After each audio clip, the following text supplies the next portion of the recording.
నమస్తే, నేను సిరి. ఏపీ ముఖ్యమంత్రి చంద్రబాబు నాయుడు గారు అయితే రేపు ఢిల్లీ వెళ్ళనున్నారు. అక్కడ ప్రధానమంత్రి మోదీ గారితోనైతే భేటీ కానున్నారు. అంటే మన రాజధాని ఏపీ అమరావతి డెవలప్మెంట్ కోసం అయితే ఇంకా చాలా వరకు చేయాల్సినవి ఉన్నవి. సమీకరణలు కావచ్చు, ఇప్పుడు ఏవైతే మధ్యలో అయిపోయాయో ఆ వర్క్స్ అన్ని కూడా మళ్ళీ స్టార్ట్ చేసే అవకాశం ఉంది. సో దానికి మళ్ళీ మోదీ గారిని పిలిచే అవకాశం కూడా ఉన్నట్టు తెలుస్తుంది. సో దీనికి సంబంధించి మరిన్ని విషయాలు మనకు తెలియజేయడానికి మనతో పాటు ఉన్నారు TDP official spokesperson Suryadevara Latha గారు.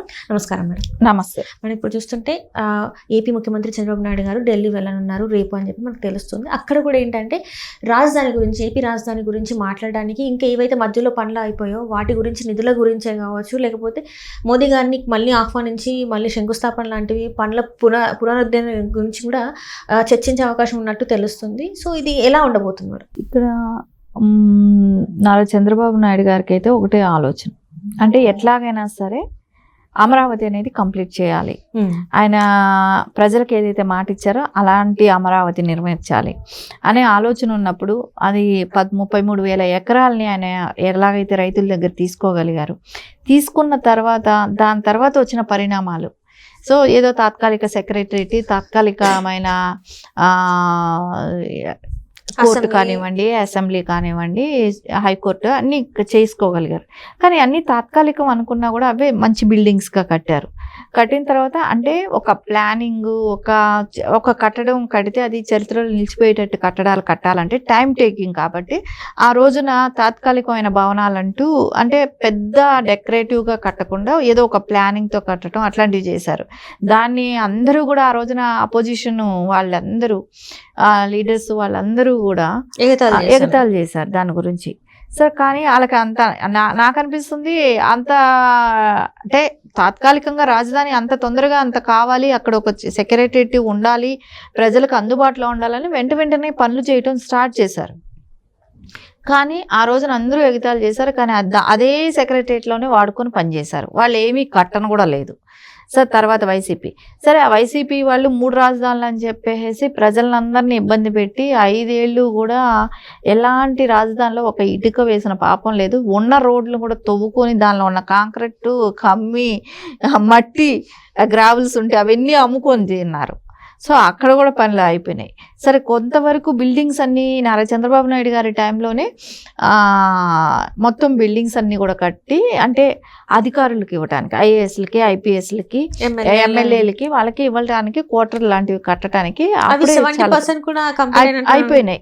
సో దాన్ని కూడా అట్లాగే వదిలేశారు, నిర్వీర్యం చేసినట్టు. ఇంకా వాటి దగ్గర కూడా పిచ్చి మొక్కలన్నీ మొలిసిపోయేటట్టు ఎంత ఖర్చు పెట్టి కట్టారు. క్లీన్ చేయించారు కదా అధికారం, మళ్ళీ టీడీపీ ప్రభుత్వం వచ్చిన తర్వాత మొత్తం అంతా క్లీన్ చేయించారు. దాన్ని కూడా చాలా ఖర్చు అయిపోయినట్టు మనకు తెలుస్తుంది. ఎందుకంటే క్లీన్ చేయాలి కాబట్టి క్లీన్ చేయించారు. మళ్ళా వాటికి మరమ్మతులు చేయించడం. ఇప్పుడు మరమ్మతులు అంటే సగంలో ఆగిపోయిన కన్స్ట్రక్షన్స్ కూడా 30 భాగం అయిపోయినాయి. ఇంక రంగులేసి తలుపులు కిటికీలు పెట్టి వెళ్ళాల్సిన ఇళ్ళకి.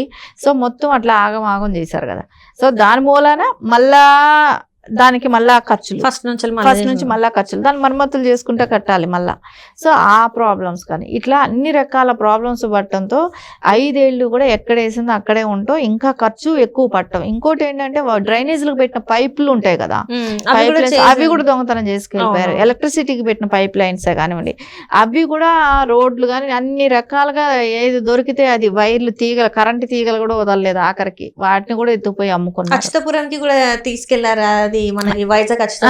పైప్లన్నీ అక్కడికి తీసుకెళ్లారు. వైర్స్ పట్టుకెళ్ళిపోయారు, అంటే ఎలక్ట్రికల్ వైర్స్ కానివ్వండి, ఇలాంటివన్నీ కూడా అమ్ముకోవటమే. ఎవడో అమ్ముకోవటమే అంతా.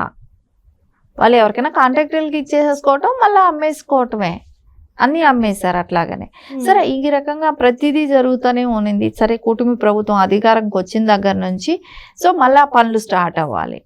సిఆర్డిఏ వాళ్ళని పెట్టుకొని సో వాళ్ళ తరపున మళ్ళీ పనులు స్టార్ట్ చేయించడం కానివ్వండి. ఇప్పుడు మళ్ళీ మొత్తం ఒక ప్రణాళిక కిందకి వచ్చింది. మళ్ళీ దాన్ని కన్స్ట్రక్షన్స్ స్టార్ట్ చేయాలనే కానివ్వండి, మళ్ళీ ఇవన్నీ చేయటం కోసం ఇప్పుడు మళ్ళీ బాబు గారు ఢిల్లీ వెళ్ళి మోదీ గారిని కలిసి ఆయన్ని తీసుకొని వచ్చి మళ్ళీ దాని గురించి అక్కడ మళ్ళీ మనం రీకన్స్ట్రక్షన్ జరుగుతుంది కాబట్టి గెస్ట్గా ఆయన్ని తీసుకొని రావాలనేది కూటమి ప్రభుత్వం ఆలోచన.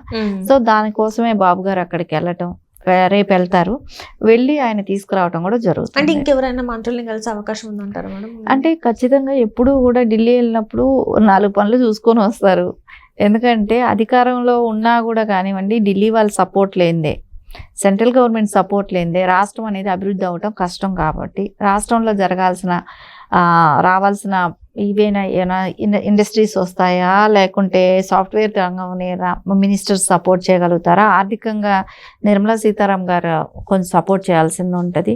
ఇట్లా పలు రకాల పనులు ఉంటాయి కాబట్టి మినిస్టర్స్ని కలిసినా కలవచ్చు. సో దానిలో తప్పు కూడా కాదు, కలవకపోతే బాధ, కానీ కలిస్తే మటుకు ఖచ్చితంగా అది ఆంధ్రప్రదేశ్కి మంచి సూచన అవుతుంది కదా. అంటే ఇప్పుడు మోదీ గారిని కలిసిన తర్వాత రాష్ట్రానికి సంబంధించి ఎలాంటి వాటి గురించి చర్చించే అవకాశం ఉంది? అంటే రాజధాని కాకుండా ఇంకా దేని గురించి చర్చించే అవకాశం ఉందంటారు? ఖచ్చితంగా రాజధాని గురించి అయితే కంపల్సరీ, రాజధాని గురించి అదేలాగా పోలవరం ఆగిపోయింది. సో దాని పనులు కూడా ఇప్పుడు స్టార్ట్ అయిపోయినాయి, జరుగుతున్నాయి. సో పోలవరం కూడా తొందరగా కంప్లీట్ అవ్వాల్సిన టైం వచ్చింది. సో ఇవన్నీ అయితే తొందరగా కంప్లీట్ అవ్వాలి. ఇంకొకటి ఏంటంటే ఇంకా ఉన్నాయి కదా సంక్షేమాలు చెప్పున్నాము, దాని గురించే కానివ్వండి డిస్కషన్. వాళ్ళు కూడా కూటమిలో ఉన్నారు కదా, బీజేపీ కూడా. సరే ఆంధ్రప్రదేశ్ని ఏ రకంగా ముందుకు తీసుకెళ్ళటానికి ఏవి వస్తే మంచిగా ఉంటుంది, రాష్ట్ర అభివృద్ధి కానివ్వండి, ఇవన్నీ అయితే ఖచ్చితంగా డిస్కషన్ అయితే వస్తుంది కదా. ఏంటంటే బ్యాంకుల నుంచి మనకు వచ్చే వాటి గురించి కావచ్చు, గతంలో మనకి బ్యాంకులు ఏవి కూడా అంటే రుణాలు ఇవ్వడానికి వెనక్కి వెళ్ళింది, కానీ ఇప్పుడు అయితే బాబు గారి హయాంలో ముందుకు వచ్చి రుణాలు ఇవ్వడానికి సిద్ధంగా ఉన్నట్టు తెలుస్తుంది, ఆల్రెడీ ఇస్తున్నారు కూడా. సో ఇది ఎలా ఉండబోతుంది అంటారు? ఖచ్చితంగా బ్యాంకులు రుణాలు ఇస్తే ప్రైవేట్ కన్స్ట్రక్షన్స్ కూడా తొందరగా స్టార్ట్ అయిపోతాయి. వాళ్ళు కూడా అంటే ఎందుకంటే అక్కడ చుట్టూ కూడా ఇంకా ప్రైవేట్ కన్స్ట్రక్షన్స్ కూడా సైట్స్ ఉన్నాయి కాబట్టి వాళ్ళందరూ కూడా తొందరగా కన్స్ట్రక్షన్ అంటూ స్టార్ట్ అయింది అనుకోండి, తొందరగా అభివృద్ధి కనపడుతుంది. బిల్డింగ్స్ అన్నీ వచ్చేసాయి అనుకోండి, అక్కడ నివాసానికి కూడా యోగ్యంగా ఉన్నట్టు కనపడింది అనుకోండి, సాఫ్ట్వేర్ కంపెనీలసే కానివ్వండి, ఎవరైనా రెంట్స్కి వచ్చి ఉండటానికే కానివ్వండి, అన్నిటికీ కూడా కనపడుతుంది కదా. ఒక రాజధాని ఉన్న ప్లేస్లో కన్స్ట్రక్షన్స్ అనేది main important. Electricity, drainage system, వాటర్కి ఏం పెద్ద ఇబ్బంది కాదు, చుట్టూ వాటరే కాబట్టి. సో ఇట్లా ఇవన్నీ కూడా కంప్లీట్ అయినాయంటే తొందరగా ఇల్లు బిల్డింగ్స్ కానివ్వండి, షాపింగ్ మాల్స్ కానివ్వండి, ఇలాంటివన్నీ సినిమా థియేటర్స్, ఇంకా ఏదేదైతే నగరానికి అవసరమో అలాగా ఔటర్ రింగ్ రోడ్ ఒకటి వస్తుంది, అక్కడ కూడా ప్లానింగ్స్ ఉన్నాయి. ఫ్లైఓవర్స్ రావాల్సింది ఉంటాయి. ఇట్లాంటివన్నీ బుల్లెట్ ట్రైన్స్ ఇట్లాంటివన్నీ కూడా ఆల్రెడీ ఉన్నాయి కదా. లోకల్ ట్రైన్స్ పెడతారు, మెట్రో లాంటివి, ఇలాంటివన్నీ కూడా వస్తాయి కదా. సో ఖచ్చితంగా అవన్నీ తొందరగా జరగాల్సిన అవసరం అయితే ఉంది ఇప్పుడు అక్కడ. సో ఆల్రెడీ ఇప్పుడు రాష్ట్రం విడిపోయి కరెక్ట్గా 10 సంవత్సరాల పైనే అయిపోయింది. 10 సంవత్సరాలు అయినా కూడా ఇంకా ఎక్కడ వేసింది అక్కడే ఉన్నట్టుంది కదా.